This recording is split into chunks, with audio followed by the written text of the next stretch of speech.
Welcome into another edition of the DFO DFS Report. It is Thursday, January the 16th. Hope everyone's having a fine Thursday afternoon. A few minutes late. 13 games, man. It's a lot to get through. Zach, you're on the tail end of a back-to-back for the Edmonton Oilers. A lot for you to do over at Oilers Nation. Try to come live as close to 4:30 as we can. We are obviously not the best at it, but we do what we do. We will rip through these 13 games tonight. Absolutely massive slate. Some really interesting games as well. Let's start with the goalies.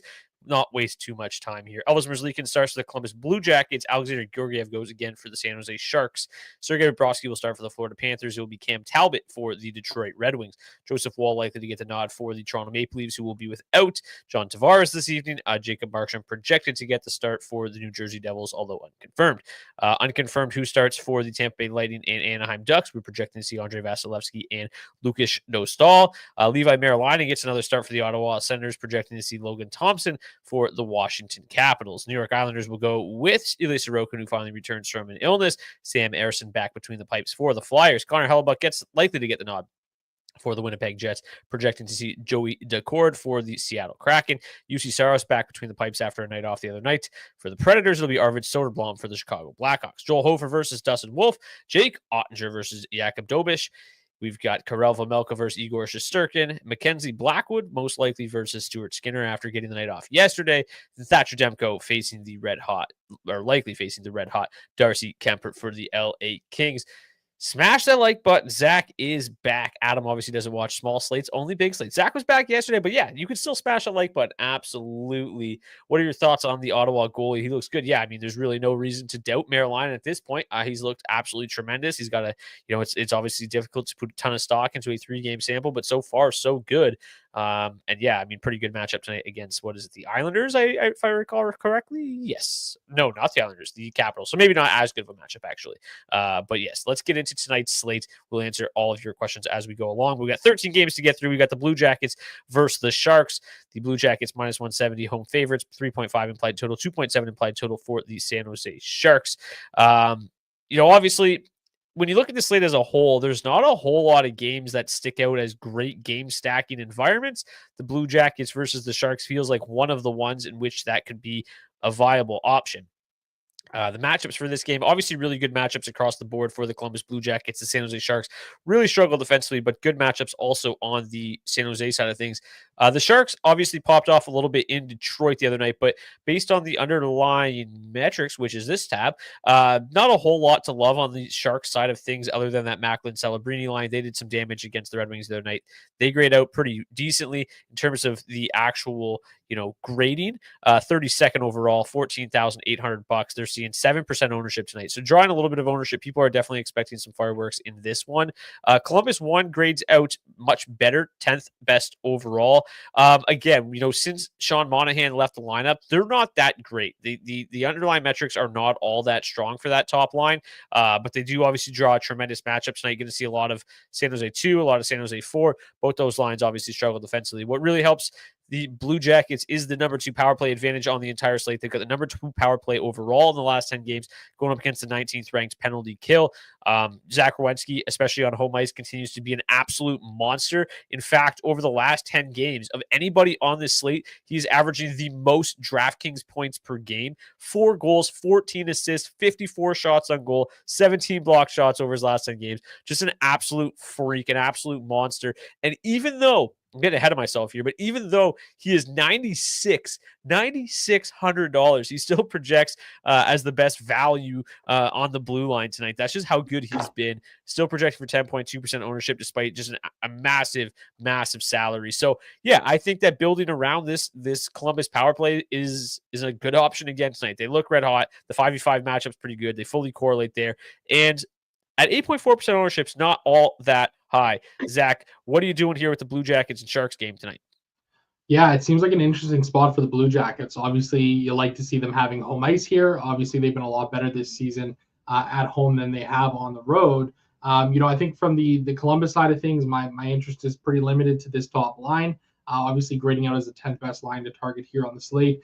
I think I'll be meeting the field in terms of the ownership. I'm 20 maxing here tonight on this slate. But, I think I got a lot of interest in Zach Werenski here as well, power play quarterback here for the Blue Jackets. And I think that's kind of the way that I'm going to build around this Blue Jackets team. Now, that might include me having to do some mini stacks and some kind of one-offs, or Werenski and one of the three from the top line, depending on the build that I'm doing. $18,300 plus, Werenski's 9,600. It gets up there pretty quickly to full stack these guys in terms of the salary that you're allocating to those four players at once. So, I think for me, I'm a little more comfortable getting a little weird with it, I suppose, here on this slate tonight. I think Dmitry Voronkov is a great player to try and pair with Werenski if you are doing these mini stacks. He's drawing the lowest ownership right now of the three players on the top line at 5.3%, but he's also been the guy who's been scoring the most goals for this line at 5-on-5 or in all situations at that. 1.8 goals per hour over his last 20 games. So he's been great as of late. I like the look of this top line here. I don't think I'll be getting down any of the depth lines. Columbus too, drawing a little bit of ownership, coming in around 5%. Most of that coming with Cole Sillinger projecting for 8.6%. But I got some interest in this Shark side of things here as well. I think for me, it's probably sticking with San Jose too. Macklin Celebrini, William Eklund, and Tyler Toffoli. They're drawing the most ownership on the San Jose side, and rightly so. I like them here in this spot as well. Yeah, when you look at the rest of the Sharks lineup, not really a whole lot in terms of the way this lineup is built. Not really a whole lot in terms of offense. If you take a look at the Columbus Blue Jackets numbers as of late, obviously I just mentioned Zach Werenski leading the way, but Voronkov and Marchenko not too far behind. They've been nearly identical, averaging 15.4 DraftKings points per games over the last 10. 9 goals, 4 assists, 33 shots on goal for Voronkov, 6 goals, 8 assists, 33 shots on goal for Marchenko. Fantilli, obviously, has only spent about half that time on that top line. The best value of the group at $4,700, 4 goals, 4 assists, 22 shots, 9.7 DraftKings points. So they've been awesome. That trio, it's gotten to the point where their salaries finally reached the quality of play that we've seen from them, and they aren't just like automatically just getting stuffed into everybody's lineup because they're $2,000 too cheap. You finally have to kind of make a decision on if they are actually worth spending the money up, because like when they were 15,500 and Werenski was 7K, it was a no-brainer. Now it's kind of a bit of a decision point tonight. So yeah, there's a lot of spots on this slate that feel pretty low scoring, low event, and this game certainly is not one of them. So yeah, a lot of interest on the Columbus side, mainly on that top line and that power play unit, albeit quite expensive. But hopefully that increase price tag helps keep the ownership suppressed a little bit. Florida and Detroit, the Panthers projected for 3.5, implied total 2.2 for the Detroit Red Wings, minus 254 home favorites for the Panthers. They opened around, Detroit opened around plus 185. So we've seen about a 40-cent shift in the market throughout the day. Basically no news to back that up either. So a lot of money coming in on the Florida Panthers side of things. In terms of the matchups tonight, the top 6 looks pretty good in a pretty prime spot against the Detroit Red Wings. Not great matchups really on the Red Wings side of things. If you missed it, in their last game, the Florida Panthers, in an effort to try to find some offense, have really loaded up this top line with Tkachuk, Barkov, and Reinhart, projected to see that again tonight. And obviously, that kind of makes the decision for you, right? That makes your mind up when you're trying to target the Florida Panthers. It's quite obvious that that's probably the line that you should go with. They grade out as the 4th best line overall tonight at 23,800. Really not drawing a ton of ownership. And I'm not totally surprised, because this is just a team that has not had the same level of offense that we're kind of accustomed to seeing from them recently. The matchup for them, though, is quite good. They're going to see a lot of the Red Wings top 6.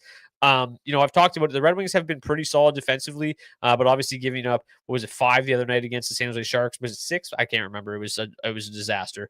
Either way, you'd expect that maybe Florida could get back on, but no Ville Husso in this one. So Cam Talbot's played reasonably well. I don't mind getting to Florida 1. Obviously, these metrics are really, really strong. The penalty kill for the Detroit Red Wings is 25th, so they still grade out with a pretty good power play number, even though the Panthers' power play struggled.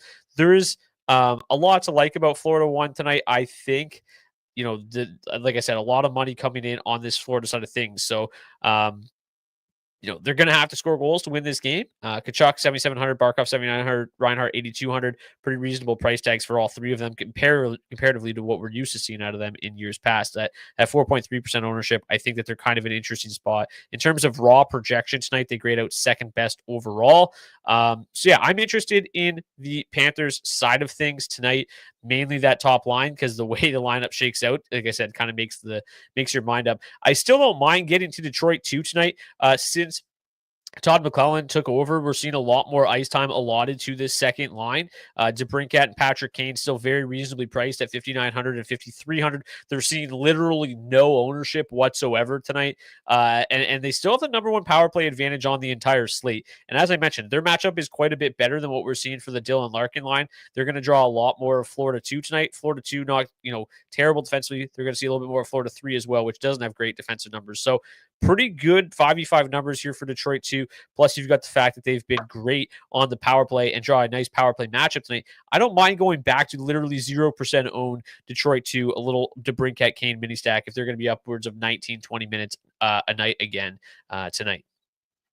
Yeah, I agree with you here in terms of this spot for Detroit. I mean, I think, DeBrincat and Kane, you get that exposure on the top power play unit, and they've both been great as of late here. In their last 20 games, Alex DeBrincat 1.7 goals per hour of ice time, 9.9 shots on goal, giving you a real solid floor there. That's the most of any player on the Red Wings. And Patrick Kane is finding some offense here too in terms of goal scoring, 1.4 goals per hour over his last 20 games, shooting 16%. That's up from the 12% over the entire season. I've had some interest in Detroit 1 here. I've kind of liked the look of this top line. I don't know if I'll be getting there tonight here in this spot, but this Florida top line really draws my interest here. Obviously, they're quite expensive at $23,800. They're grading out as the fourth best line to target here tonight with only 4% ownership. It feels like a spot you can get some leverage over the field pretty easily in a 20 max. And I think that's something that I'm going to be attacking here tonight. It feels like a lot of these high-end lines on the charts today are seeing a little lower ownership than I was kind of expecting. You look at some of these other spots really quickly: New York 1, Tampa 1, New Jersey 1, Winnipeg 1. It feels like these lines should be drawing more ownership than they are. So I don't mind getting a little different than the field here and playing some of these lines that are grading out really, really well. For me, that top line, I think I'll definitely be over the field on them for the Panthers here tonight. It feels like a really nice spot. Yeah, and I do think that this game does potentially have high scoring upside, right? Like the pace score isn't super high, but does feel like a game that could turn into a bit of a track meet. Both these offenses, have enough talent to do so. And like I've mentioned many times already, there's not a whole lot of games that have really high scoring environments here. I say it a lot with Detroit Red Wings games. It always feels like it's either going to be 2-1 or 6-5. And I feel similar about that tonight. This Toronto, New Jersey game next is one of those games that feels like it's just very low event, very low scoring. Doesn't look like it's going to be a game that's going to draw a lot of ownership at all either. You've got the Jack Hughes line coming in at 2% ownership. You've got the Matthews line coming in under 3%. And then obviously the Tavares line falls off without him. So then you got New Jersey 2 at about 2%. So really not a lot of interest coming in on the field here. I feel similarly. Like I think that this game's got 2-1, 3-2 written all over it. Both, the Matthews line basically average in terms of a matchup tonight. Pretty good matchup on the other side for the Jack Hughes line, but at their price tag, I just think there's better plays. 18,900 is fine for a full stack, but if you leave Palat off, Hughes and Brad are quite expensive. The Matthews side of things, very expensive as well, 21,700. Two very solid defensive teams going head to head. The Devils have been basically just smothering teams as of late. Like they haven't given up much at all.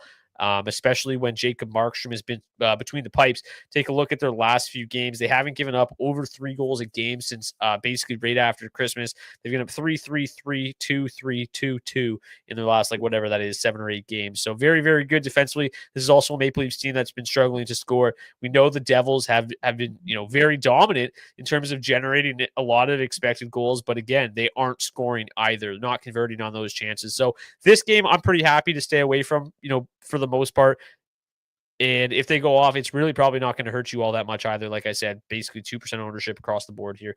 Any more interest than I've got, Zach? Yeah, I think I got some more interest than you in this one here. I like the top sixes here for both sides for the most part. New Jersey 1, the new look New Jersey 1, I suppose. Jack Hughes and Jesper Bratt now considered New Jersey 1. Grading out as the 5th best line to target here on the slate. New Jersey 2, 13th best. Toronto 1 coming in 8th best.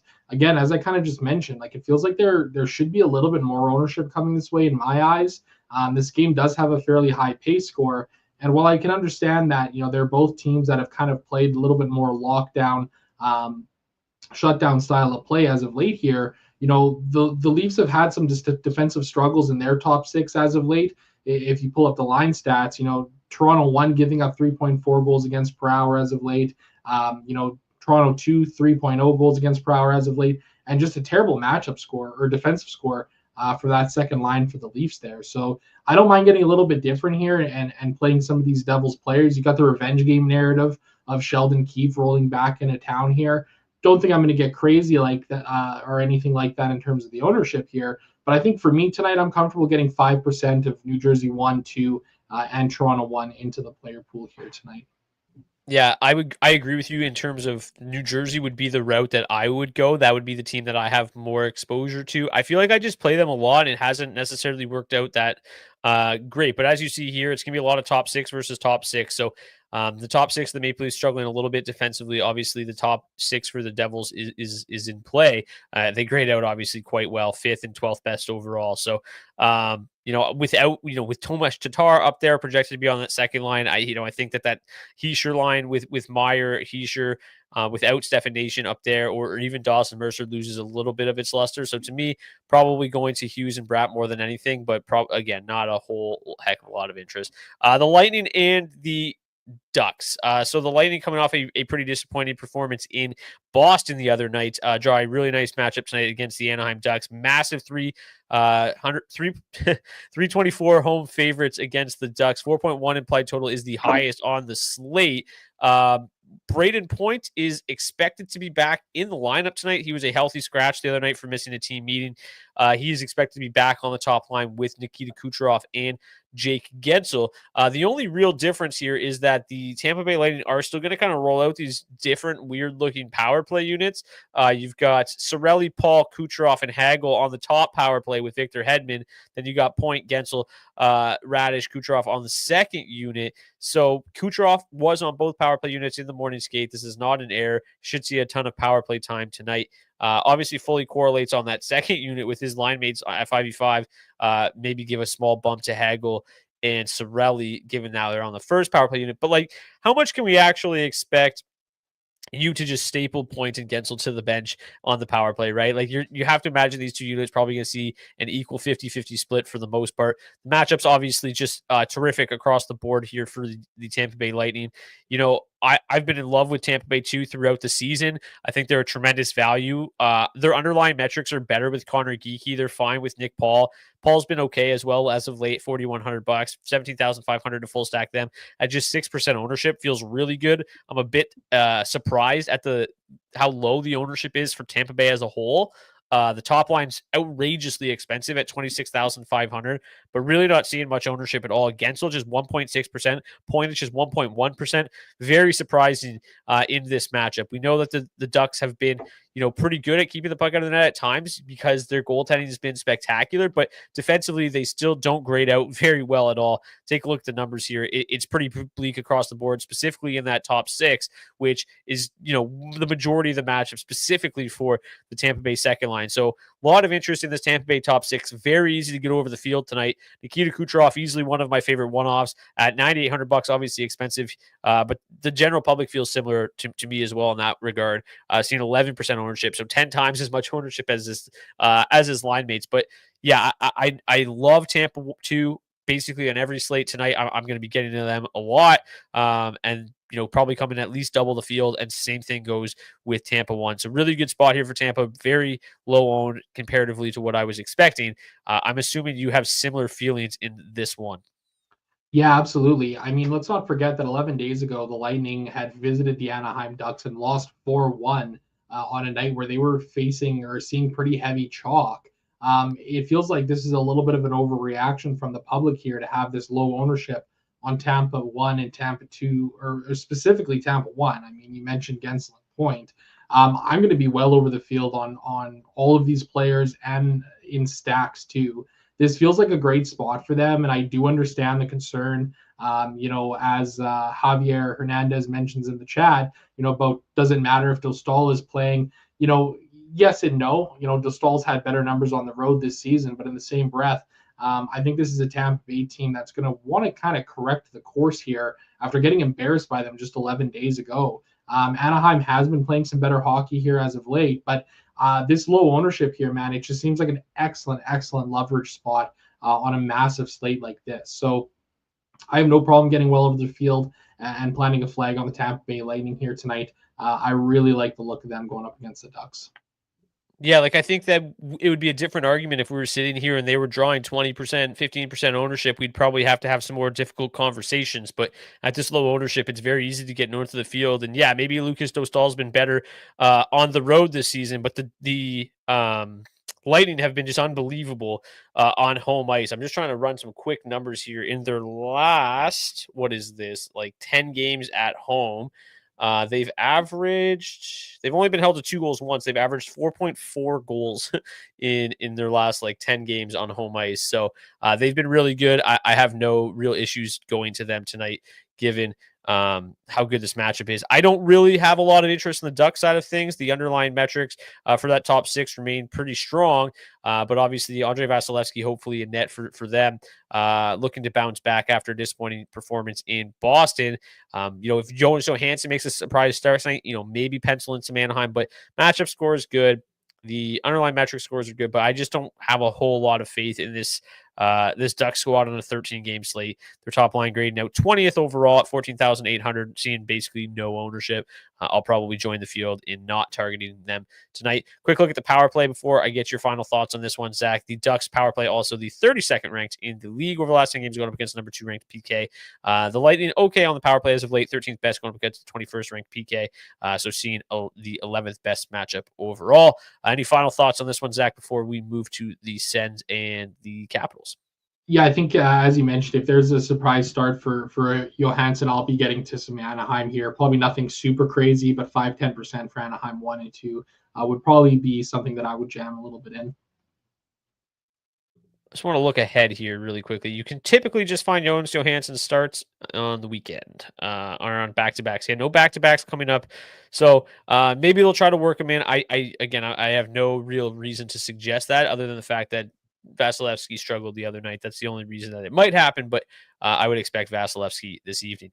Okay, Ottawa and Washington. Another game where, the Capitals looked great early this season. The offense just hasn't quite been nearly as good as of late. Marylinen's played extremely well for the Senators. Logan Thompson's been an absolute monster for the Capitals. This is a game where both teams don't have great matchup scores. Both teams, the underlying metrics are pretty good offensively on both sides of the puck, but I just don't really see how this game ends up being high scoring. Specifically on the Ottawa Senators side of things, I don't love that side. Given how good Logan Thompson's been, I also have a lot of interest in Logan Thompson between the pipes, and I think he's just $7,500, and he has just been absolutely lights out. So since basically the start of December, he's 9-1-2 with a 933 goals against average in his last 12 games. He's been unreal. Maryland, due to his credit as well, has been very, very strong between the pipes for the Sens. So this game, another one that I'm probably not going to target too heavily tonight. Ottawa 1, just 3% ownership. Ottawa 3, 2% ownership. Am I missing Ottawa 2? Where are they? Ottawa 2, 50th overall, like no ownership. On the Capitals side of things, let's just search them so I don't have to use my eyes. Washington 1, literally no ownership. Washington 2, literally no ownership. So this game as a whole is going to see like 2% tonight, maybe. What are you doing with it, Zach? Yeah, I've got some interest in the goaltenders from both sides of this game here tonight. I think the only line that I'm really interested in playing beyond the goalies would be some Washington 1. Alex Ovechkin just continuing to fill the net. Alexei Protas is on a little bit of a scoring heater right now as well. Both players 1.7 goals per hour over their last 20 games. Ovechkin has had a lot of success against the Senators in his career, 36 goals and 60 points in 57 games played. And his center, Pierre-Luc Dubois, has also had success against the Sens, 8 goals and 21 points in 21 games. So I think I'll be mixing in some Washington 1, 5% here. In my 20 max seems like an okay enough spot for them, but nothing more than that. Just want to see if I can capitalize on some of that goal scoring upside, because it feels like right now it's kind of only coming from Washington 1 with the way these lines are currently constructed. But that's going to be about it for me in this game. Yeah, and like Marylinen's been obviously great. I just don't want to overreact too much to like a 3 to 5 game sample size. Still a guy that had a 901 save percentage in the AHL this season, 906 save percentage in the AHL last season. Like solid enough numbers, but are we really confident in sitting here and saying like, yes, this is a guy that is, what is his last 5 games? He's at a 948 save percentage. Like that's not going to hold forever. There's gonna, the levy's gonna break eventually. No pun intended with his name. But yeah, like the Capitals feel like they're in a reasonable spot tonight, but I probably won't get there all that much. The Highlanders and the Flyers. I mean, yeah, like somebody just said in the chat, there's a lot of ugly games for big slate, and that's how I feel. Like there's only like 5 to 7 teams maybe that I really want to target heavily tonight, and the rest of these games feel pretty bleak. And this is another one. The Islanders and the Flyers. I don't imagine there's going to be many fireworks in this contest. Fairly reasonable pace score. The Flyers continue to be unbelievable at 5v5, at least defensively. Terrible matchups for the Islanders. So probably not targeting too many Islanders tonight. The matchups on the other side for the Flyers are a little bit better. The Flyers, I think you could talk me into them a little bit. This top 6 continues to grade out really well. I think that Philadelphia top line of Noah Cates, Tyson Forster, Bobby Brink, always going to be a solid value option. On a slate like this, where you've got lines like Tampa Bay won at 26,500, or you've got Columbus power play at like $1 million. You might need to find yourself a cheap line like Philadelphia won. Price tag's coming up a hair, up to $9,600 tonight. But again, no ownership here. I think that they're kind of an interesting play on any slate right now. They're playing a ton, projected for 25% of the 5v5 ice time for the Flyers tonight. Underlying metrics continue to be good. The matchup is also solid. And then Philadelphia too. Underlying metrics continue to be unbelievable. They grade out 11th best overall at 1.9% ownership. So probably talk me into a little bit of Philadelphia tonight. Probably not playing any Islanders. Their top line grades out 17th best. They are seeing a lot of ownership though. So I'm going to be kind of oppo the field on this one. Not really that interested in the Islanders top line. The underlying metrics for them obviously solid, but the matchup is not good. Erson's played well. And then on the power play, like that's kind of the only thing that you can, look at it and be like, usually the Flyers PK is not that great. It has been lately. So there's really no avenue to which it's like, yeah, this is how you target the Flyers. They've just been very, very sound defensively. Erson's played well, and the Islanders power play sucks. So I'm very comfortable fading this chalk. You mentioned it that like there's lines that look way better grading out with not that much ownership. And then you get a line like this with New York 1 at 11.3%. And I don't really understand it or see how you could even conceivably get there. I totally agree with you. This is a really weird chalk spot for the New York Islanders. Even digging into, things a little bit more here, Brock Nelson and Matt Barzal are the ones who are drawing the most ownership here on the top line, coming in around 13%. Anders Lee is drawing half of that. Yet Anders Lee is the one who has been scoring all of the goals here as of late for this line. 1.9 goals per hour of ice time over his last 20 games against Nelson's 0.3 and Barzal's 0.5. The ownership here is really, really strange. I'm not going to be full stacking any of the Islanders top line here. I have some interest in some Anders Lee one-offs just to get the low ownership of him compared to some of these other guys, plus the fact that he's been the most productive of the bunch. Granted, he's also the most expensive of the bunch, but I mean, he's the guy who's filling the net as of late here. So that's going to be about it on the Islanders side for me. And similar to you, like I got interest in this Philadelphia side. The top 6, they've been playing pretty well as of late here. The Flyers top line has been a value option for us for a little while here, specifically Noah Cates and Tyson Forster, who are continuing to stay hot scoring goals. Forster 1.3 goals per hour and Cates 1.6 over their last 20 games. So fire me up for some Philly 1 for some value options tonight. Philly 2, they look like they're in a pretty nice spot here too. Owen Tippin, Morgan Frost, Travis Konechny, they've been on a real heater here as of late. So yeah, I don't mind getting opposite the field in this spot here and really fading this Islanders top line. Yeah, I don't understand this chalk Makes at no all. sense. In my personal number here in terms of like an implied total, I've got the Islanders with the 5th lowest expected goals on the entire slate tonight. So, I mean, by all means, if you if the field wants to target the Islanders, it's not going to be me falling. So yeah, easy fade for me in this one. Just not. I don't understand the matchup and why they'd be chalky at all. Winnipeg and Seattle. Winnipeg minus 218 home favorites against the Kraken with a 2.3 implied total. The Jets at 3.4. Matchup's really, really good on the Winnipeg side of things. And even in a bad matchup the other night, Kyle Connor scored a hat trick in like 30 seconds. That line continues to just be unbelievable. Outrageously good matchup tonight against the Chandler Stevenson line, which has been just horrendous all season long. Obviously, great numbers across the board for Winnipeg. This is a really interesting spot for Winnipeg. You know, they've also got the 4th best power play unit going up against 27th ranked PK. We know this line is heavily reliant on the power play, 3rd best power play advantage. So you got Winnipeg 1, grading out 6th best overall, seeing almost no ownership. They're at 2.8%. This is one of my favorite spots on the entire slate. They look like they're in a phenomenal spot. 22,200 is very expensive. They're not an easy line to build around, but we've seen how massive the ceiling is for this line. They can just absolutely dominate games. The Kraken have not performed very well defensively as of late. The penalty kill stinks. The matchup is great. Like, this is a really good spot for Winnipeg 1 according to the charts, and I absolutely love paying up for them at 22,200. And if they come in at under 3% ownership, like the projections suggest, I mean, I'm going to be just over the moon about that.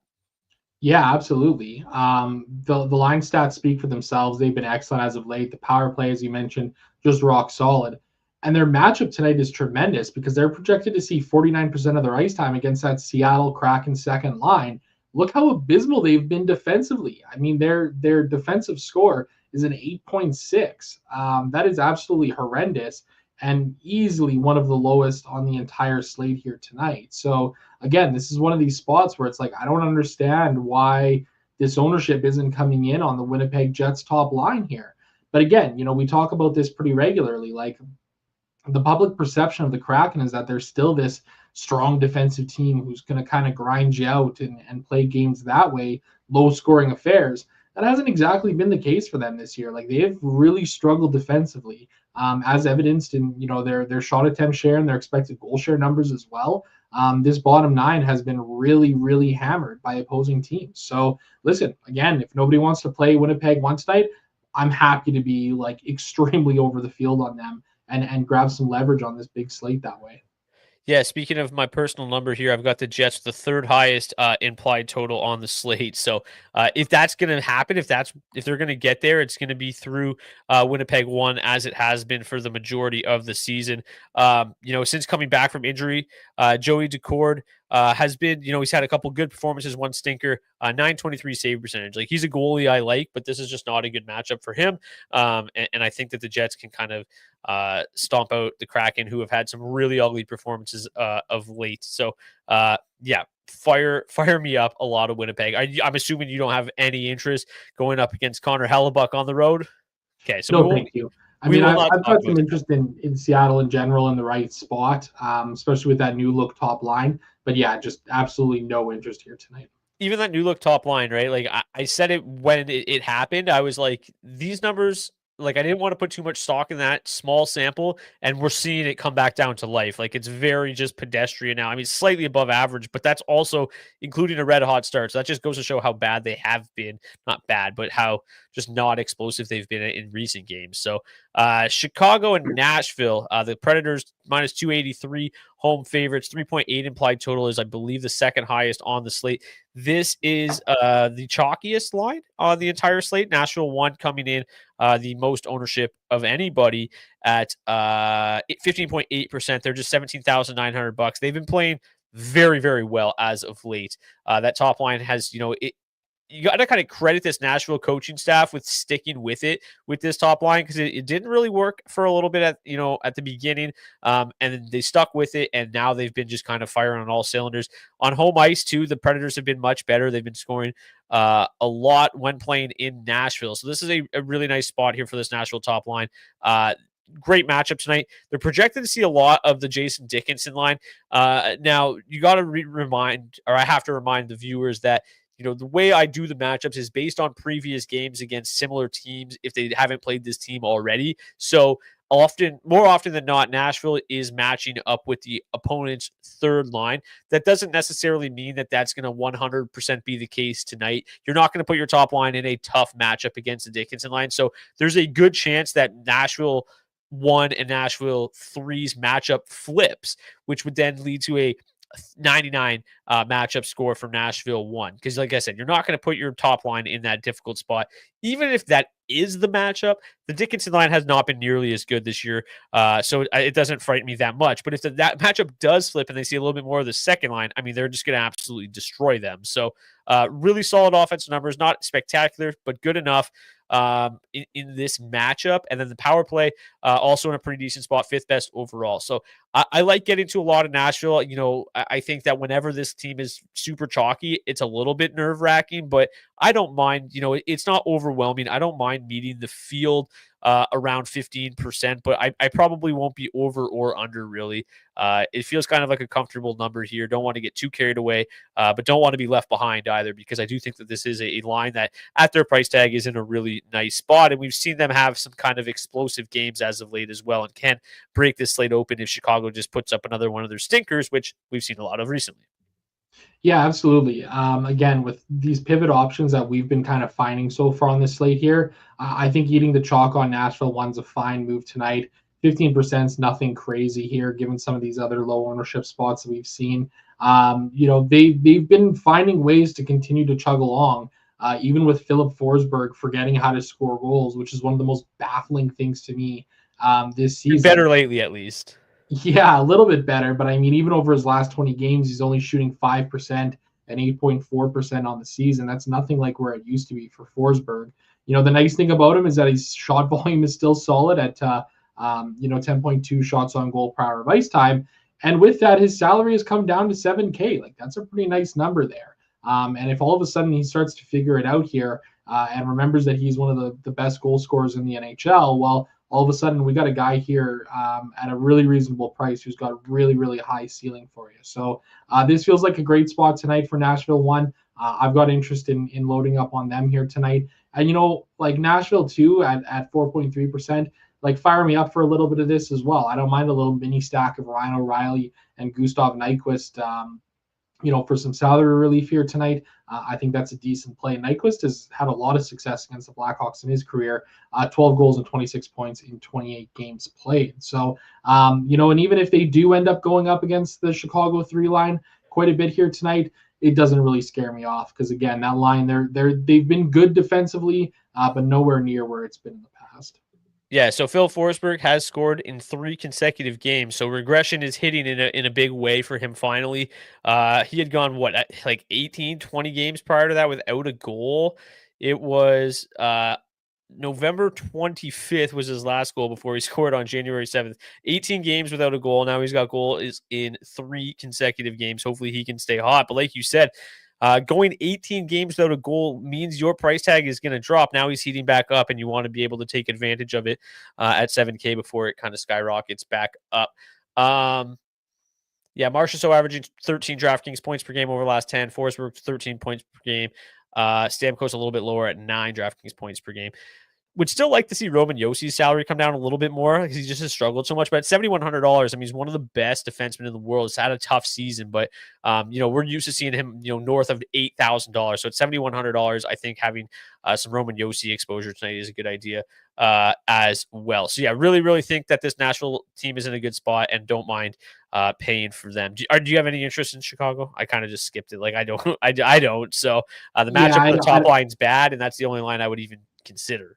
Yeah, I agree with you. I mean, I think I'd have a little bit of interest at like 5% for that top line. You got Frank Nazar up there at minimum price, 2 centers though. So if you're going to play a little bit of Chicago, you have to be mindful of that. Moving on to St. Louis and Calgary. So, as I previously mentioned, the matchups are based on games. If they've played each other, I base it off that game. If they haven't, I try to find a game in which it's been similar line combinations for that team and makes sense matchup wise. We know for sure that the matchups will probably look something like this, because these teams just met in St. Louis a couple of days ago. Not a whole lot of hard matching, a lot of top 6 against top 6, bottom 6 against bottom 6 in that game. You know, it wasn't we didn't have a tremendous amount of interest in that game with the Flames coming in on a back-to-back. We had modest interest in the St. Louis Blues with Vladar between the pipes. That game ended up being 2-1. Not really a whole lot to write home about. Only 25 shots on goal for the Blues, only 27 shots on goal for the Flames in that one. I expect a similar result tonight. I think that matchups for both sides are pretty bad. Dustin Wolf's been one of the best goalies in the world for basically the last month. So I don't really have a whole lot of interest in the Blues side of things tonight. I really like this team the way that they're currently constructed. I think that it's really been nice. I've played a lot of St. Louis, specifically St. Louis too, but I just don't really love this spot. I think that we're going to see another pretty low scoring game between these two. If you want to take a look at the goalies, I don't mind it. If they see similar kind of volume tonight, like Dustin Wolf at $7,400, if he sees 28 shots, and I think is a great play. So I'll probably be targeting some goaltending in this game, but not a whole lot of game stacking or line stacking in this one. How about you, Zach? Yeah, I think I agree for the most part. I think I maybe have a little bit more interest in some line stacks here. I do agree that it's going to be a lower scoring game, but as is the case with both of these teams being solid value options, it's a way to get some salary relief with some upside as well. I don't think I'm going to go too crazy here. I think there's some better value options that are out there, but 5% St. Louis 2, 5% Calgary 1, 5% Calgary 2. I don't hate going that route whatsoever. On the Flame side of things, Calgary 1 grading out as 20th best line to target, Calgary 2, 33rd. St. Louis 2, the best 5v5 score of anybody here in this game, though, coming in at 19th. So I'll get a little bit here just for a little bit of this exposure to some solid value options, but nothing crazy there. It is worth noting that Nazem Kadri is popping in terms of projections tonight. He's grading out as the best value center on the slate tonight at $5,900. Which is kind of an interesting thing to see there. So I think I'll have a little bit for that reason, but nothing crazy whatsoever. Yeah, Kadri's been on a bit of a heater. He's been pretty solid. Like in terms of shot volume, the floor has just been incredible for him all season, dating back to let's go to right after Christmas. 37 shots on goal in his last 9 games. And if you go back even further, I mean, since basically the beginning of December, 75 shots in 20 games, 17 points in 20 games during that stretch. He's been really, really solid. And yeah, like I don't mind the Flames. I play a lot of both of these teams in better spots. This just doesn't feel like a game that's going to get too carried away. Dallas Montreal, really interesting game tonight for a couple of reasons. One, Jakub Dobeš has been awesome since coming up from the AHL to replace Caden Primo. Has not lost yet. He's beat 3 very good teams as well. But the Dallas Stars are going to be without Rupe Hintz tonight. So that's going to shuffle the top 6 up a little bit and open up a little bit more value for somebody like Logan Stankoven, who moves up to that Duchesne line. Then Johnson, Dadonov, Robertson on that top line. Obviously, a line that looks like it's got a lot of firepower as well. The matchups are really, really good on the Dallas side of things for that top 6. So if they can solve Dobeš, which nobody's really been able to yet, there's a lot to like. The one thing that's worth noting, though, is like these underlying metrics for Robertson, Dadonov, and Johnson are shockingly horrendous. I don't really know why they're so bad. I imagine that they're going to improve, but that doesn't give me a whole lot of hope tonight. So most of my interest coming in on Dallas 2, and unfortunately, that's just kind of the case with the field as well. Dallas 2, if you saw earlier, is the second highest projected owned line on the slate. Now, while the ownership for the Islanders top line doesn't make any sense, I do think that Dallas 2 is in a nice spot at 13,900, one of the best value lines on the entire slate. The matchup is just dynamite. And then the underlying metrics are really, really strong as well. Haven't really converted on many of the chances they've generated when together, but very, very strong numbers across the board. So I don't mind, similar to Nashville, meeting the field, maybe even being over the field on Dallas 2. I think this is a really nice spot and one of the rare lines on tonight's slate in which the price tag isn't too high, but it also feels like they've got a high ceiling. It seems like a lot of the really good lines that we like tonight are very expensive. But with the price tag also comes lower ownership. So it's kind of a battle there. So Dallas 2, nice value, but coming in at high ownership. But I do still think that they're in a really nice spot. The power play, not so much. It continues to struggle. And they face a Montreal PK that's been great. So I don't mind, like I said, meeting the field here on Dallas too. I'm not going to get too carried away because Dobish has been super, super good for the Canadiens. I do think that this Habs team is playing much better defensively as well. So I do think that the matchup stats could be relatively misleading, right? Because this is taking a look at this team as a whole and these lines as a whole, and not realizing that they have been a little bit better defensively. So I'm not going to get too carried away here with Dallas too, but it does look like a nice value option. And if Dobish stands on his head again tonight, could be a real nice leverage play yet again. So what are you doing with this Dallas-Montreal game?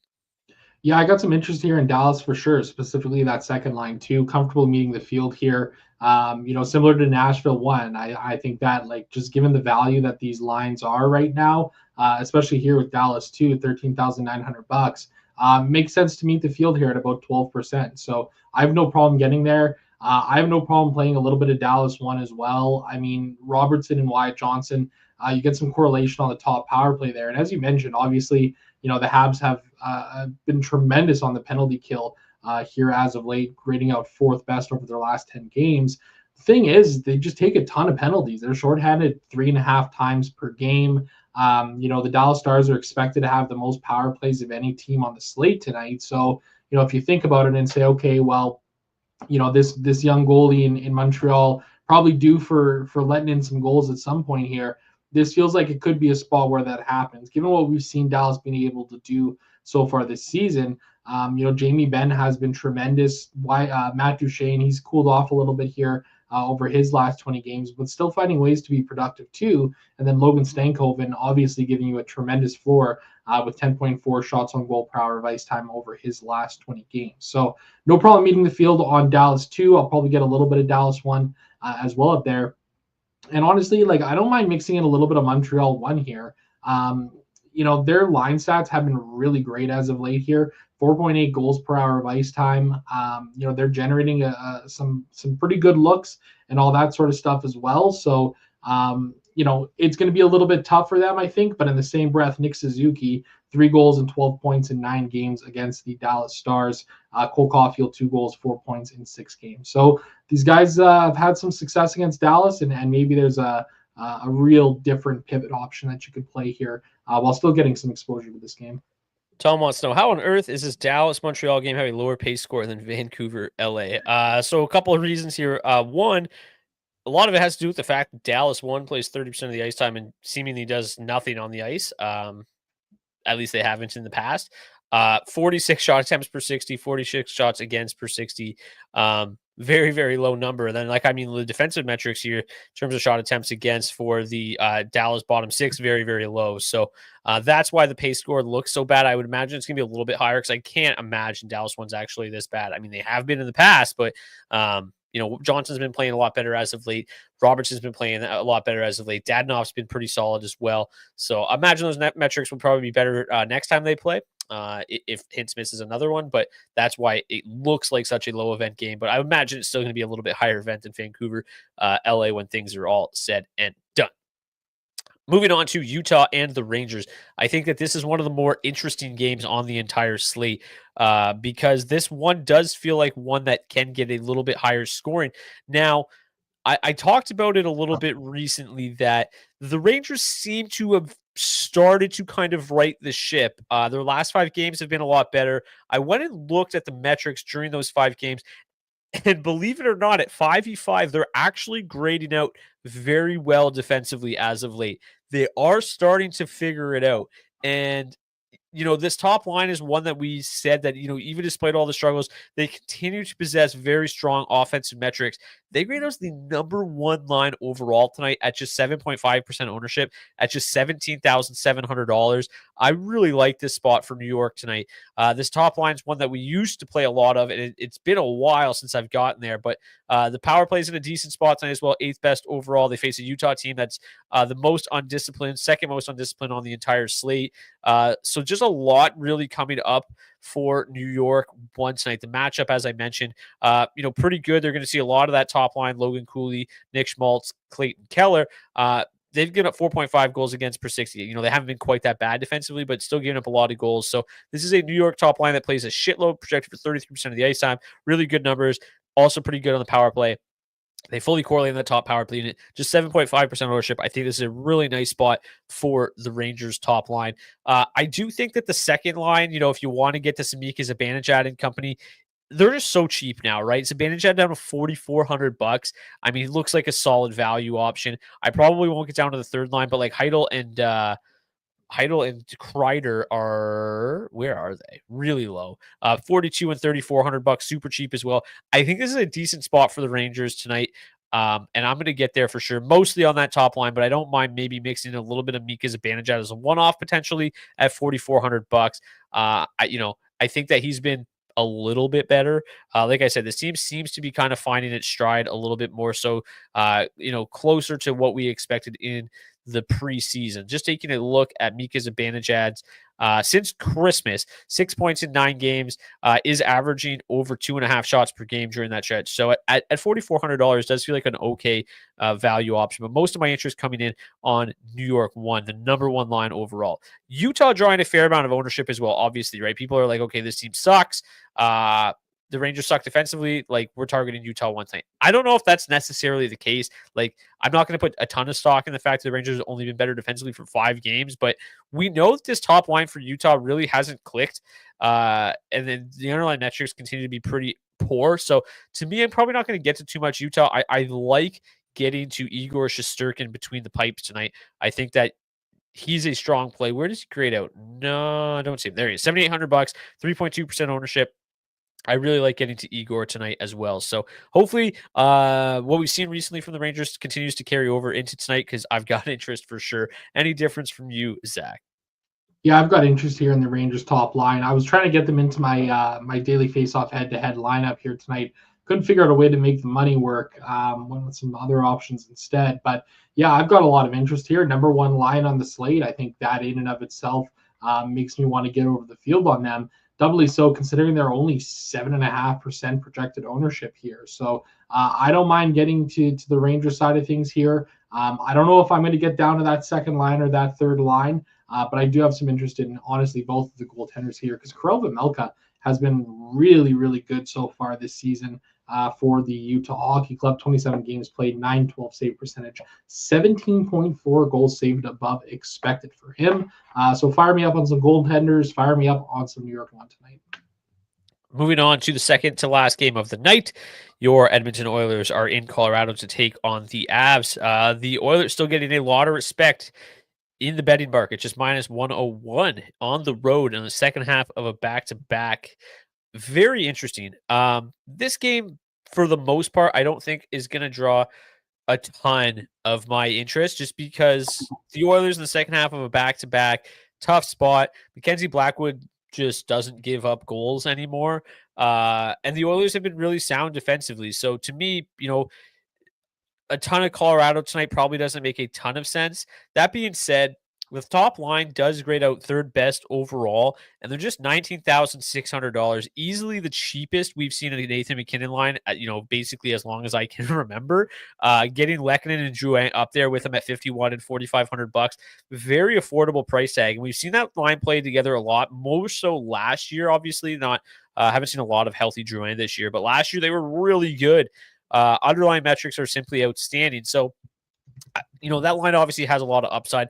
The matchup is super bleak, basically on both sides of the puck here. So I don't have an overwhelmingly high interest in this game. I do think I'll probably mix in a little bit of Colorado 1 tonight, just given that, it's nice to get some under 20K exposure to Nathan MacKinnon. But then Edmonton 1 doesn't grade out all that well, but just 1.3% ownership. Edmonton 2 grades out 18th, just 1.1% ownership. We also don't know if those are even going to be the lines for sure, because we saw from the majority of yesterday's game, Draisaitl, McDavid, and Hyman together. So you could see a lot of that. Obviously, that would drive the price tag up quite a bit.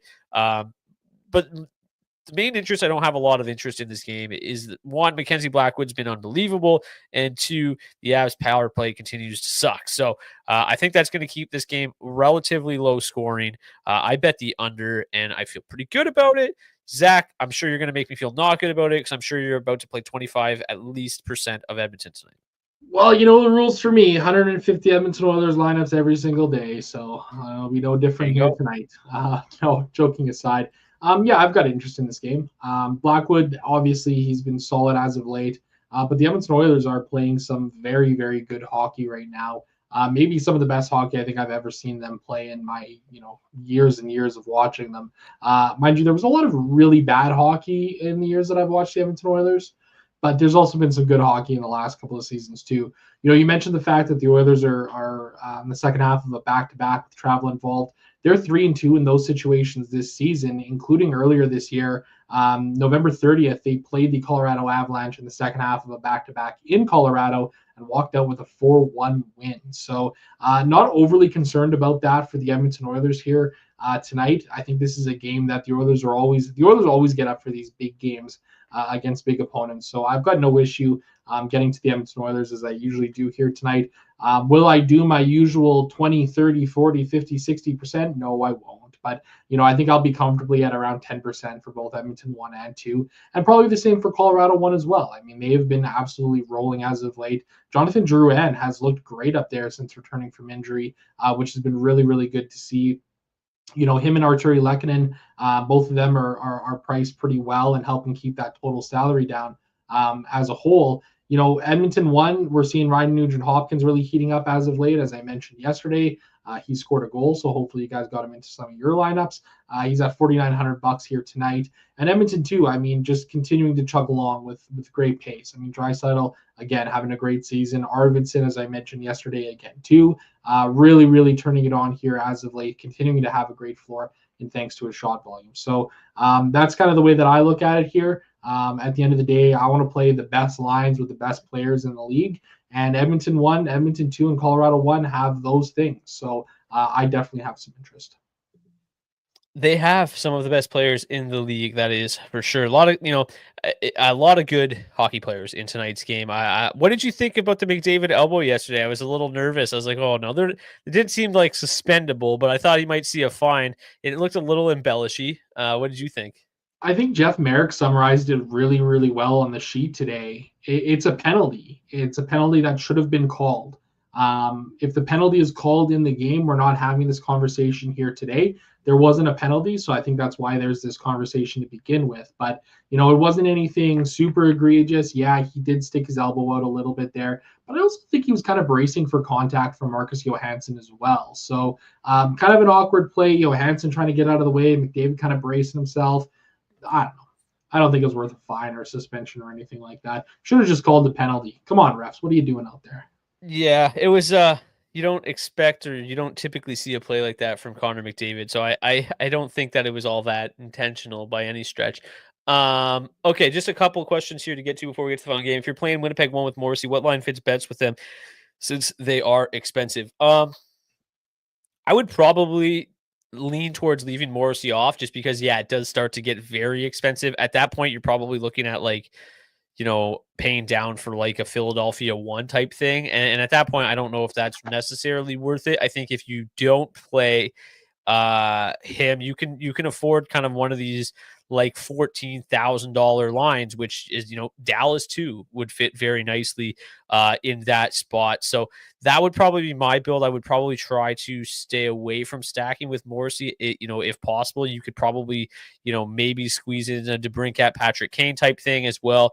Though that would be kind of my route to go. But I don't think that play Morrissey's necessarily worth it unless you feel really good about one of these value lines like a Nashville 2 or a New York 2 or a Philadelphia 1. Those would be the lines that you'd basically have to play at that point unless you're paying way down for a goalie.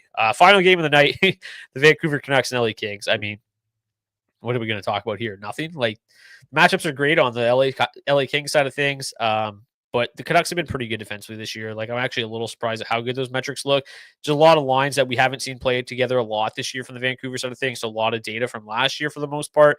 The Kings, the Kings are great offensively. Again, we talk about it all the time. Where's the offense actually going to come from? Who knows? Could be all 3 lines tonight. So I think the Kings probably have, or not probably, they definitely have more of my interest than the Vancouver Canucks side of things. I have no interest in the Canucks, but LA I think is good for a few value options, right? Like if you want to get to Phil Deneau, Trevor Moore, very low ownership, pretty good matchup, pretty good underlying metrics. Like that's a route to go. If you want to go like Warren Fogle, Quentin Byfield, again, 36, 3,800 bucks. I think they're okay. Pretty good matchup, pretty good underlying metrics, but by and large, not a whole lot of interest in this game, at least from a line stacking perspective. Somebody pointed out in the chat earlier, Darcy Kemper has been unbelievable. And where is he? Am I blind? I can't see him. Oh, 22nd over here. At 7,500 bucks feels like a really, good price tag. As pointed out in the chat though, like not expected to see a lot of volume at all.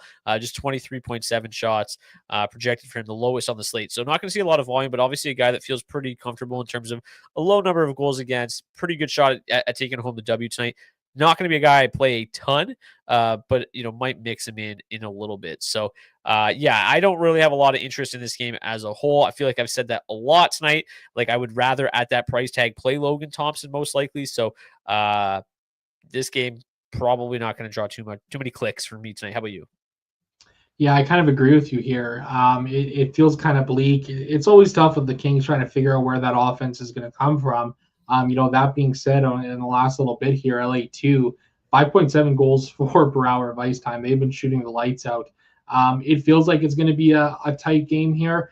I think I might mix a little bit of the Kings for some value options. I don't mind the idea of mini stacking Byfield and Fogle, Danault and Fiala, or Danault and Moore, or Fiala and Moore. I think you can kind of do that, but I wouldn't really get carried away with it here. It feels like it's going to be a pretty ugly game. So in their last 5 games, we have seen the Kings score. What is it here? Where did it go? On their last 5 games, we've seen the Kings score 8 goals. You know how many goals they've given up in those 5 games? 5. There's been a total of 13 goals scored in 5 games. The Kings' last 5 games. And this is a Vancouver Canucks offense that's been sputtering all season long. So yeah, don't imagine there's going to be a whole lot of fireworks in this contest. Okay, we're running pretty short on time, so we'll get to some defensemen really, really quickly. Zach, while you were away, one thing I started doing was actually sorting by ice time, trying to find some of these cheaper guys that are going to play a ton tonight. Jake Sanderson's going to pop up tonight with Thomas Chabot not in the lineup. Devon Taves continues to play an absolute ton. Some of these cheaper guys, Adam Pelech, Mikey Anderson kind of has a nice floor given how cheap he is, but probably not going to block too many shots in that game with no shots. Dante Fabro up there, Lane Hudson up there. Those guys are going to play a ton. In terms of the raw value tonight, Thomas Harley grades out really nicely at 4,400 bucks. Probably Dante Fabro, Denson Matejchuk, Timothy Liljegren, all 3 in the same game look pretty good. You've always got the Brett Pesce out at $2,800. Price tag just never comes up. Don't mind Darren Radish at 3,100 bucks either. You love Braden Schneider. I know that's for sure. Those are some of the names that I like. Josh Manson's up there as well. Sam Girard is going to be back tonight for them. Anybody really stand out to you as a cheap defenseman option tonight, Zach? Yeah, I think Keandre Miller looks pretty solid at 2,800 bucks tonight. Nick Blankenberg, Mark Delgado, for sure. Nick Blankenberg, 2,600 bucks. I think he looks pretty good. Beebs' favorite player in the NHL, Mark-Edward Vlasic, 2,500 bucks. Might have a chance to block a couple of pills here in this game tonight. That Photoshop you did of Beebs was absolutely hilarious today, by the way. Otherwise, just kind of building around defensemen who correlate with the lineups that I have. Apparently, he just stands on street corners and reminds people that Mark-Edward Vlasic is still in the NHL. I don't know what he was tweeting about there, but he loves him, I guess. And yes, still in the NHL. And this is an actual picture of him standing on the street corners, letting people know. Okay, between the pipes, some of my finest work without question. Boy, man, I don't think I'm going to be paying up for too many goalies tonight, to be honest with you. Probably Connor Hellebuck, 8,300 bucks would be my favorite of the bunch. Probably not going to get enough volume out of UC Saro. So pay up option for me is Hellebuck.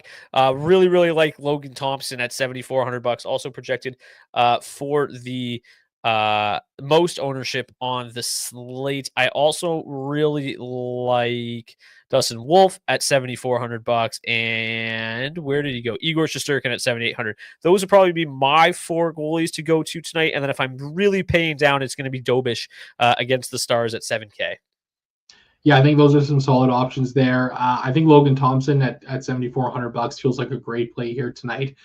Cam Talbot at $7,200. I really don't mind that option either. Again, we talk about Florida being a team that struggled to score as of late. Talbot, maybe not as hot as he was earlier this season, but still putting in some solid games here for your Detroit Red Wings. Those are probably my two favorite plays on the slate tonight. Don't mind getting to some Hellebuck at $8,300. I do agree, probably staying away from most of these other high-end or high-cost goaltenders.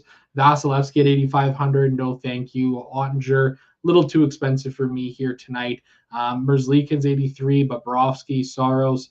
I just don't know if they're going to see enough volume to really be able to pay off here on this slate tonight. So give me some of these lower cost guys.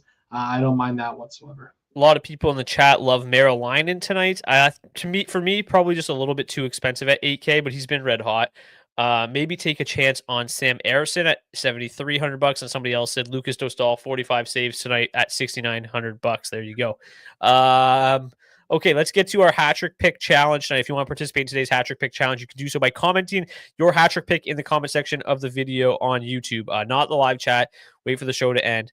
Comment your hat trick pick in the actual comment section of the video. If your player scores a hat trick, which we've had many in recent nights, but nobody's won yet, we'll get you a $25 gift card to nationgear.ca. You can pick up some daily face-off merch. If you don't want DFO merch, Oilers Nation, Leafs Nation, a lot of other options for you there. So, pick your hat trick pick. Drop in the comment section of the video on YouTube. Before we get to our hat trick picks, let's get to today's daily face-off, our head-to-head. Zach, you won yesterday, bringing the record to 26-28 on the season, so take it away. Thank you. Very happy to. Both of us rolling with Logan Thompson in the crease here tonight. For me, kind of got a little bit different with things. Some Tampa 2, Anthony Cirelli, Brandon Hagel looking really good. Steven Stamkos and Marchessault grading out very well as well. Have to have a couple of Edmonton Oilers in there. So we got Victor Arvidsson and Leon Draisaitl. Strong floors for both of those guys right now. Keandre Miller at $2,800, a nice value option on the blue line. And then Nick Blankenberg in there as well. Mark Del Gaizo 2.0, fire him up. Mark Del Gaizo 2.0, love that. I went with the full Nashville 1 stack, matched up with Blankenberg as well. They correlate pretty nicely at 5v5. Obviously, couldn't get up to Roman Josi. Then we went just with some one-offs. Really like Nikita Kucherov at $9,800. Think he's in a great spot tonight. Logan Stankoven as well at $3,800. And then a little bit of 5v5 correlation with Anthony, Adam Fantilli, and Dante Fabro. Fabro price coming up a little bit, but he's been a shot blocking machine. If that's going to be a higher event game, he's been around the offense. He obviously plays on a pair with Zach Werenski, who just puts the puck in the net automatically, picks up like 4 points every time they play in Columbus. So, really like him tonight as well. And then, as you mentioned, Logan Thompson between the pipes. Okay, Zach, since you won yesterday's head-to-head, your hat trick pick is first. I am going with somebody that we did not mention once on the show today, wow. Patrick Laine. 20 goals in 29 games played against the Dallas Stars. Go ahead, break the slate, buddy. Wow, interesting. Didn't talk about him at all. And then here we go. I'm going to go with Braden Point. Probably a little bit frustrated after being a healthy scratch. It's on him for missing the meeting, but probably a little frustrated after being scratched and then watching his team lose to a team that was very shorthanded in Boston. He's only 1.1% owned. So also break the slate, Braden. Again, if you want to participate in today's hat trick challenge, drop it in the comment section of the video below. And while you're there, click on the link. There's a couple links in the description of the video. One is to get $20 off the first month of NHL Premium at rotogrinders.com. Shout out to them for providing projected ownership for today's show. If you want to take everything you learned in today's show, throw it in another optimizer, build the optimal app, you get $20 off your first month there. While you're there, smash that like button. But also, you can join the DFS Discord, which is growing every single day. We talk DFS all day long. We also provide any late-breaking news in warmups or line changes in warmups so that you don't kind of have messy lineups or holes in your lineup. We keep you up to date on everything. And I think that is it. Zach, any final words? No, hopefully everybody returns with more money in their bankroll than they had tonight. Absolutely. Massive 13-game slate tonight. Have fun with it. Obviously, there's some fun mini slates as well. If you've never watched the show, smash that like button. If you have, if you always watch the show, smash that like button. And if you return tomorrow, anybody that drops a comment in the live chat during the show will be entered to win a $50 gift card to nationgear.ca. So you can pick up some DFO swag. If you drop just one comment in the live chat during the video tomorrow, you'll be automatically entered. We will pull a name at the end of the show live on on air, and then we can get you that gift card right away. So best of luck tonight. Small slate tomorrow, but we're going to have some giveaways. We're going to have some fun tomorrow. Probably have some beers as well. Till tomorrow. Good luck tonight. Cheers. Cheers.